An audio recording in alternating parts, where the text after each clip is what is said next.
So if you've been sick, you know that intensive care is not something that doctors recommend lightly. Boris Johnson is clearly in danger tonight, and that's a bad sign. Johnson is in his mid-50s and hale enough to lead a country. If this can happen to him, a lot of us should be worried. And we are worried enough to endure things that just a month ago would have seemed preposterous. Last week, Dr. Michael Ryan, he's a leader at the World Health Organization, announced that in response to the spread of this virus, authorities may have to enter people's homes and remove family members, presumably by force.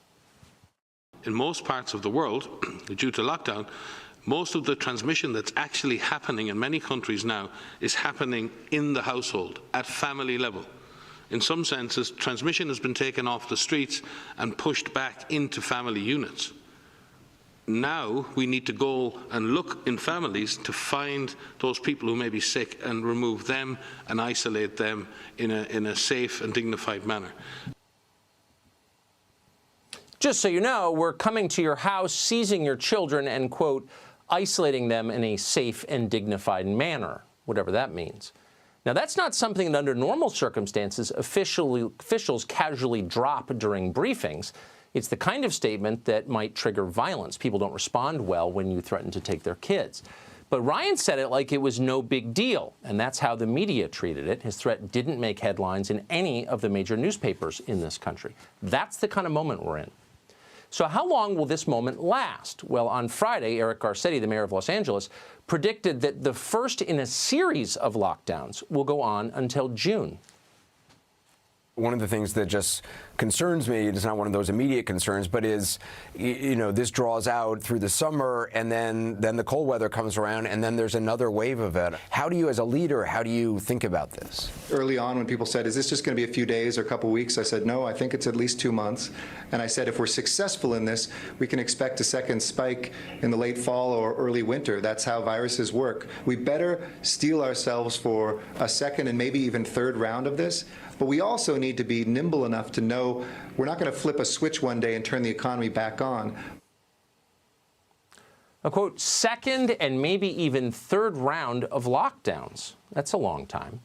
Former Obama official Jason Furman, who's now an economist at Harvard, predicts the disruption may be even more severe than that. Quote, we should certainly be prepared for a meaningful level of deliberate suspension of economic activity for the rest of the year.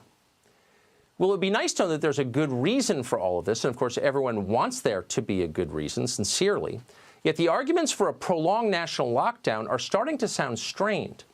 In a much-discussed article on Medium recently, 2 academics from Pittsburgh argued that lifting the lockdown at all, even many months from now, would be negligent. Quote, as long as a large majority of the population remains uninfected, lifting containment measures will lead to an epidemic almost as large as would happen without having mitigations in place at all. Well, that sounds plausible when you read it. In fact, it sounds like science. But is it science? A large majority of the population remains uninfected, they say. But is that true? We don't know it's true. As of today, nobody can say what percentage of the American population is infected or has been infected. There haven't been large-scale randomized tests conducted here. We don't even know when the disease first arrived in the United States. There's informed speculation that this strain of coronavirus has been here since late November or December. Authorities traced the first confirmed case to January 15th in Washington state. An unnamed 35-year-old Chinese immigrant landed in the United States after visiting his family in Wuhan and wound up in a hospital outside Seattle. Apparently, he recovered. Now, depending on how you count, the virus has been circulating among us for up to 4 months now. For most of that time, there was no systematic attempt to quarantine the population. How many Americans were infected over that period? Again, we don't even have a ballpark number for that, but the number could be enormous because the virus turns out to be much easier to transmit than we thought it was.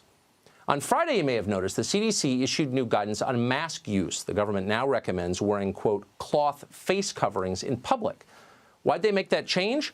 Because researchers are learning more about how this virus moves from person to person. Scientists now believe the coronavirus can be transmitted by someone who shows no symptoms merely by speaking. Remember when they told you that hand washing was the key to staying safe? That recommendation was based on the belief the virus lived mostly on surfaces, and that's not the case. We're still not exactly sure how the virus is spread, but among some populations, and this is interesting to know, it appears to be astonishingly widespread. An article in the Italian media last Thursday, for example, described a blood drive in a village in Lombardy. That's in the northern part, the most infected part of the country. Of the 60 people who showed up to give blood, 40 tested positive for coronavirus. None had shown symptoms of it. None knew they had it. Keep in mind that Lombardy has been strictly locked down by government order since March 9th. That's almost a month ago. Yet about 70% of this group got it anyway. A report from Hong Kong in February suggested that a woman diagnosed with the coronavirus may have infected others 10 floors away in the same apartment building, even though she never came into contact with any of them. Health officials concluded the virus likely traveled through plumbing pipes to different apartments. And it wasn't a wild guess. In 2003, an outbreak of SARS spread the same way. So it's starting to look like the coronavirus is more transmissible than we expected or were told. The good news is it also seems far less lethal overall. People are still dying in large numbers. Not all of them are sick or old, and that's terrifying to watch. But as the data trickle in, there's evidence that many infected people are not sick. Iceland has tested a larger percentage of its population than any country in the world. They've tested about 5% of all citizens. The United States, by comparison, has tested 0.3%. So far, about half those who've tested positive in Iceland have been completely asymptomatic.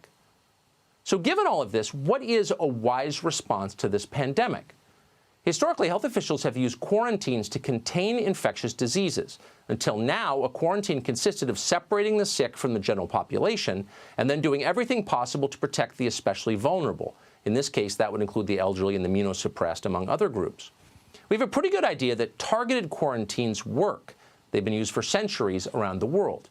But that's not what we did. Instead, the United States and many other countries instituted mass quarantines in which governments shut down entire nations for long periods. That's never happened before. Now, mass quarantine makes sense if you're fairly certain it will prevent mass infection. But are we certain of that? Well, despite what you might hear on television, we are not certain of that still. In fact, there are some indications it hasn't been as effective as we'd hoped it would be. Italy imposed one of the toughest lockdowns in Europe. Almost a month later, as we just told you, an overwhelming majority of at least one town has been infected with the virus anyway. Now, it's possible to imagine that a mass quarantine might stop transmission of a virus. It might work if it actually separated people, if citizens were forced to stay in their homes and not have any interaction with other people. But we're not doing that in the United States. We never will do that here. Too many Americans live alone, for one thing. People would starve to death. Instead, the directive we're living under is this: stay home except to buy food. The one place you can go is the supermarket, where, by the way, everyone else in your neighborhood has been this week. From an epidemiological standpoint, this is lunacy.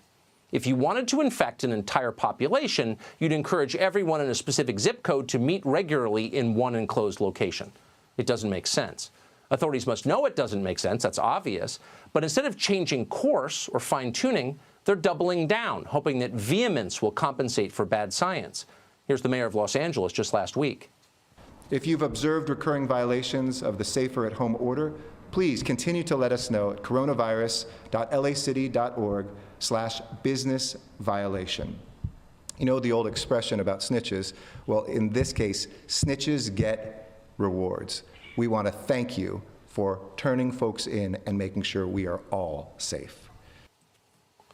So you just saw the mayor of our second biggest city offering to pay citizens to snitch on their neighbors for, among other things, daring to go to work. Working is one activity we've decided should not be allowed. Jogging, fishing, golf, fine. Being employed, a massive threat to public health. We've decided that offices are somehow more dangerous than supermarkets, far more dangerous, though no one has to date bothered to explain how. The result of this? By some estimates, more than 17 million Americans are unemployed right now. That's the highest number in the history of this country.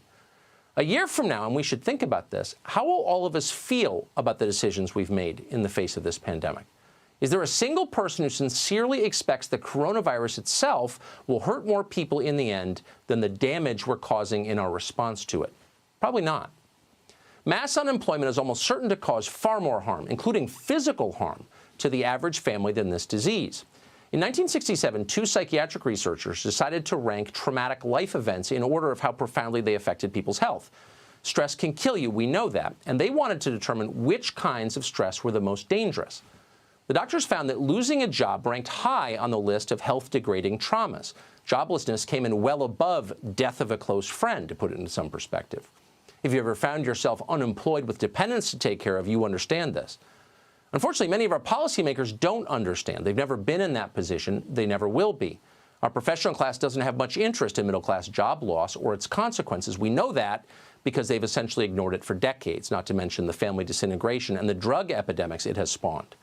So far, about 10,000 Americans have died from the Wuhan coronavirus. That number will rise, and it will likely include people you know. That's a tragedy.